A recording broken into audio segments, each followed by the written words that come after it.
Today we're going to talk about aged care services, and with me is Mandy. Welcome, Mandy. Thank you, Dale. So my mum and dad, their health is gone and I really don't know where to go. Where would I go for help?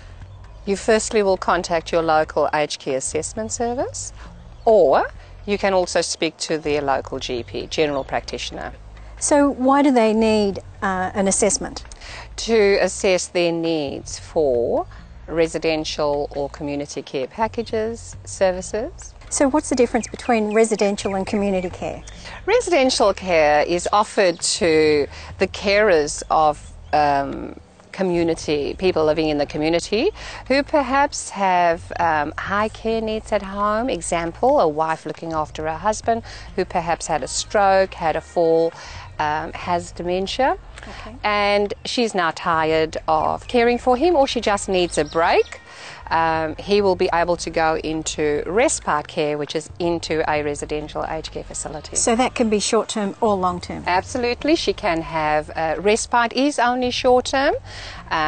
Residents in the community are entitled to 63 days a year respite care. And she's able to access that in long spans. She could take all 9 weeks at once, or she could take 4 weeks at a time, 1 week at a time, whatever her need is. Okay. So what other alternatives are there in residential care? Permanent care, that is, and that's when a resident or a person in the community has been identified as requiring 24-hour care, where the family member or the spouse or a child is no longer capable of providing the care for them at home. Right. They then will have to go into an aged care facility. So what about if they're needing care at home? Care at home is provided through community care packages, and that can be provided at various levels. So is there any difference between the level of care? Yes, there certainly is. There's high care and low care. High care residents will go into a nursing home or a high care facility, and that's where they require 24-hour nursing. Okay. Low care is where a resident doesn't necessarily require 24-hour nursing, but requires some assistance with their activities of daily living, such as their showering, needs their meals provided for them, assistance going to the toilet, walking around the facility. So what about if they're needing care at home, or would prefer to have care at home? They certainly can have that, and care can be provided at the same levels, at a high care level or a low care level. So if they can get help at home, but they need extra care where they might need modifications to the home, is that available as well? That certainly is available, where they may have ramps put into their home if they need a wheelchair, or even if they're mobilising but having walking frames, etc., and are pretty unsteady with steps, or they fear steps. Certainly they can have ramps put into their home. They also can have, for the higher care resident who needs assistance with moving in bed, they can have hoists put into their bedroom. Really? They can actually take them into their shower and shower them, and then bring them back into their bedroom without having to manually lift them.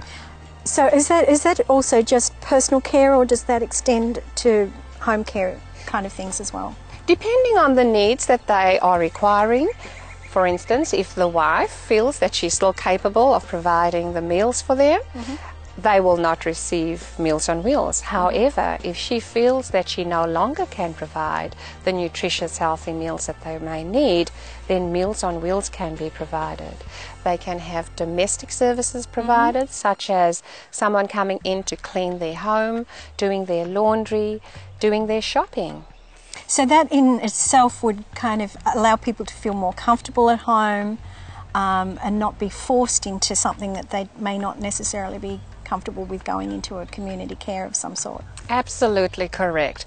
And you will find there are a number of people in the community who are opting for that, because it allows them to be free and to have their family come in and visit them, and to be in their own surroundings and their own home, their own bed, their own wardrobes, and not having a number of other residents or people that they do not know that they have to share facilities with. Because changing at that age in life, it's a huge change for a lot of people, and there's an emotional change of leaving their home. Absolutely correct. And that also impacts on the carer, the spouse or the child.